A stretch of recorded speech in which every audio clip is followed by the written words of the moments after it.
अस्सलाम वालेकुम, this is Arham Malik from new world lighting and co. आज आपके लिए टॉपिक लेके आए हैं एलईडी जो है वो किस तरीके से बनाई जाती है, इसमें क्या चीज़ इस्तेमाल होती है, एलईडी काम किस तरीके से करता है, विजिबल कैसे होता है, एलईडी लाइट्स के temperature, power efficiency, power factor, luminous पर वाट, ये सब जानने के लिए इस वीडियो में जुड़े रहें।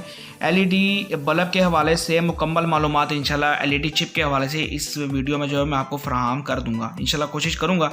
शुरू करते हैं। एलईडी जो है वो मुखफ़फ़ है लाइट एमिटिंग डायोड का, यानी कि ऐसा डायोड जो कि ट्रांसपेरेंट होता है, उसका कवर जो है वो ट्रांसपेरेंट होता है और वो लाइट को एमिट करता है, खारिज करता है। ऐसे डायोड को एलईडी लाइटिंग एमिटिंग डायोड कहा जाता है। इसका सिंबल ये होता है एनोड, कैथोड, पॉजिटिव, नेगेटिव, और ये जो है यहाँ पे ट्रांसपेरेंट कवर लगा हुआ है जो कि रोशनी को खारिज कर रहा है। तो सिंपल एक क्वेश्चन होता है कि when we give electric current to diode can it convert to light, यानी कि अगर हम इलेक्ट्रिक करंट देते हैं डायोड को तो क्या वो लाइट में कन्वर्ट हो सकता है? तो बिल्कुल हो सकता है। और जो ऐसा डायोड जो कन्वर्ट हो सकता है उसी को हम एलईडी कहते हैं, लाइटिंग एमिटिंग डायोड कहते हैं। अच्छा, यहाँ पे मैंने आपको बता दिया है कि जो डायोड के ऊपर ट्रांसपेरेंट कवर लगा होता है, विजिबल लाइट होती है, वो एलईडी एमिटिंग डायोड कहलाता है।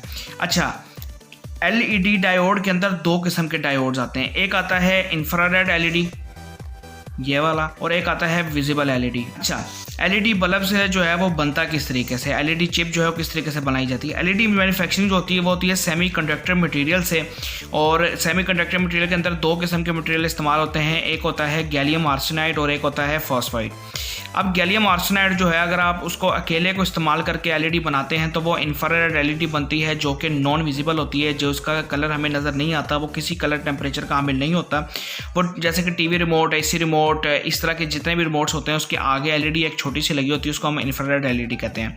अगर हम विजिबल एलईडी की लाइट की तरफ आएँ जो कि हमारी चिप के ऊपर इस्तेमाल होती है, तो वो गैलियम आर्सेनाइड और फॉस्फाइड दोनों को मिलाकर विजिबल एलईडी लाइट्स बनाई जाती है जो कि डिफरेंट रेशोज़ में, यानी कि अगर गैलियम आर्सेनाइड को 40% और फॉस्फाइड को अगर 60% हम बनाते हैं तो उसका कलर टेम्परेचर ग्रीन निकलेगा, वाइट निकलेगा, रेड निकलेगा, येलो निकलेगा। इस तरह मुख्तलिफ रेशोज़ को गैलियम आर्सेनाइड और पीएस को हम कंबाइन करके मुख्तलिफ कलर रेशोज़ की निकालते हैं, जिसमें ग्रीन, रेड, ब्लू, और ये कलर टेम्परेचर दिए हैं साथ में। और एक टेबल भी आपको स्क्रीन पर नज़र आ रहा होगा जिसमें कलर टेम्परेचर है। मुख्तलिफ कलर टेम्परेचर्स के लिए मुख्तलिफ रेशो GAS की और फॉस्फाइड की मिला के जो है हम वो कलर को निकाल लेते हैं। उसके बाद आ जाती है ल्यूमिनस पर वाट। ल्यूमिनस पर वाट आप किस तरीके से कैलकुलेट करते हैं, लिंक के अंदर, डिस्क्रिप्शन के अंदर मैंने एक लिंक दे दिया है आपको, जिसमें सॉफ्टवेयर है एक, आप वहाँ पर जाके जस्ट आपने अपना 12 वाट या 13 वाट 14 वाट जितने वाट का आपको लैंप चाहिए आपने उधर एंटर करना है और वो आपको ल्यूमिनस निकाल के दे देगा कि आपको पर वाट ल्यूमिनस जो है वो कितने चाहिए होंगे, आपको कितने ल्यूमिनस दरकार हैं पर वाट के लिए, जो कि आपके बेस्ट रहते हैं। अच्छा, यहाँ पर अगर यूनिवर्सल तौर पर बात की जाए तो up to 100 universal is very good होता है, जो कि आपके बल्ब के ऊपर देखने को मिल जाता है। इसके अलावा जहाँ से भी आप रॉ मटेरियल लेते हैं तो वहाँ पर उनके पास एक क्वालिटी बिल होता है जो कि चाइना की तरफ से उनको दिया जाता है, उसके ऊपर लिखा होता है कि इसके पर वाट ल्यूमिनस इतने हैं, तो वहाँ से आप इसको ऑलरेडी बड़े आराम से देख सकते हैं। इसमें आपको कोई दिक्कत नहीं आएगी ख़रीदने में, आपको वहाँ पे ल्यूमिनस मिल जाएंगे। अगर अप टू 100 ल्यूमिनस आपके हैं, मैक्सिमम ल्यूमिनस अगर आपके हैं इन मिनिमम वोल्टेज, यानी कि अगर आपके 12 वाट में आपको 110 पर वाट अगर ल्यूमिनस मिल रहे हैं तो इसका मतलब ये है कि 12 × 110 तो ये तकरीबन आपका 1310-20 के करीब बनते हैं वाट। तो ये बहुत अच्छे वाट है, बेहतरीन रोशनी है जो कि आप 12 वाट में फराहम कर सकते हैं मिनिमम वोल्टेज में, हाई ल्यूमिनस, हाई रोशनी। ल्यूमिनस असल में ब्राइटनेस होती है कि जो आपकी एलईडी चिप है वो कितनी ब्राइटनेस निकालेगी, तो आपका जो है वो 100 से ऊपर अगर है आपके ल्यूमिनस तो बहुत अच्छी रोशनी निकालेगी। उसके बाद आ जाती है पावर एफिशिएंसी। पावर एफिशिएंसी जो है वो एक एलईडी बल्ब टेस्टर आता है जो कि आपके स्क्रीन के ऊपर नज़र आ रहा होगा। ये हमने बड़ी दफ़ा कहा है कि ये आप परचेज़ कीजिए क्योंकि ये बहुत ज़रूरी है आपकी एलईडी बल्ब की टेस्टिंग के लिए। ये बताता है कि पावर फैक्टर कितना है आपके बल्ब का, कितना नहीं है। यहाँ पे जो यूनिवर्सल कोडिंग में गिना जाए तो 0.8 से 0.9 तक बेस्ट पावर फैक्टर होता है। अगर आपका 0.7 पावर फैक्टर और 0.6 के बाद भी अगर पावर फैक्टर आ रहा है तो वो भी बहुत अच्छा कंसीडर किया जाता है।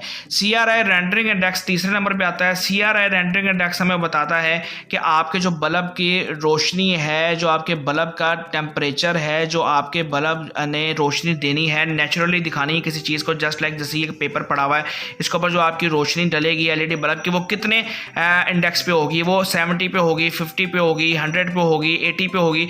तो 80 to 100 जो टेम्परेचर होता है, CRA इंडेक्स होता है, वो बेस्ट होता है आपके बल्ब के लिए। और ये भी आपके बल्ब के उस चाइना नोटिस के ऊपर मेंशन होता है, तो आप परेशानी नहीं आती। उसके बाद आता है कलर टेम्परेचर। कलर टेम्परेचर का टेबल आपकी स्क्रीन पे शो हो रहा होगा, जो कि आपकी कलर टेम्परेचर बता रही है। असल में कलर टेम्परेचर वो चीज़ है जो आपको 0 से लेकर 10,000 20,000 तक कलर टेम्परेचर बताती है कि आपका जो है वो LED बल्ब कितने कलर टेम्परेचर का है, यानी कि किस कलर का है। अमूमन देखने को आया कि जो वाइट कलर का बल्ब होता है वो 6000 से 6500 के जो है वो कलर टेम्परेचर के दरमियान होता है। यहाँ पे कई भाई ये गलती समझ लेते हैं कि 6000 या 6500 के को हम ल्यूमिनस कह देते हैं, जबकि वो ल्यूमिनस नहीं होते, वो कलर टेम्परेचर होता है। जैसे कि अगर आपका 420 लैम्डा से 580 लैम्डा के दरमियान अगर कलर टेम्परेचर होगा तो वो ग्रीन शो करेगा, और अगर 620 से 800 लैम्डा के दरमियान कलर है तो वो रेड शो करेगा।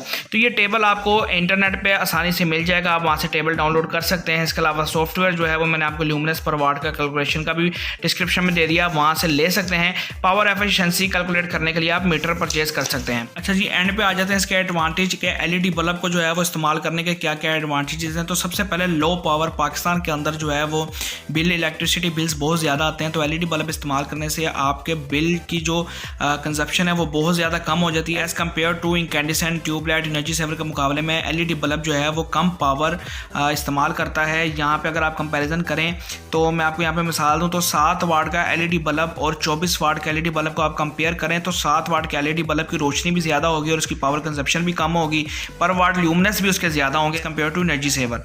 तो कोशिश करें कि LED बल्ब और SMD लाइट्स जो है वो आप अपने घर के अंदर इस्तेमाल करें। उसके बाद मोर एफिशिएंट, यानी कि ज़्यादा एफिशिएंट होती है LED बल्ब इनकैंडिसेंट बल्ब या ट्यूबलाइट के मुकाबले में। लॉन्ग लाइफ होती है, फिलामेंट जो है वो ज़्यादातर हीट होकर चल जाता है, 6 महीने 7 महीने के बाद जो है वो ख़राब हो जाता है। एनर्जी सेवर में भी लाइट डिम होने लग जाता है। LED बल्ब अगर आप अच्छी कंपनी का बाई कर रहे हैं तो आपका LED बल्ब 2-2.5 साल आराम से चल जाता है। इको फ्रेंडली इन्वायरमेंट होता है, इसकी रोशनी आपको आंखों में चुभती नहीं है, इसका कोई नुकसान नहीं, कमर्शियल और डोमेस्टिक दोनों तौर पे यूज़ कर सकते हैं। तो ये थी आज की वीडियो। अगर आपको हमारी वीडियो पसंद आए तो हमारे चैनल को लाजमी लाइक, शेयर, सब्सक्राइब, कमेंट कर दें।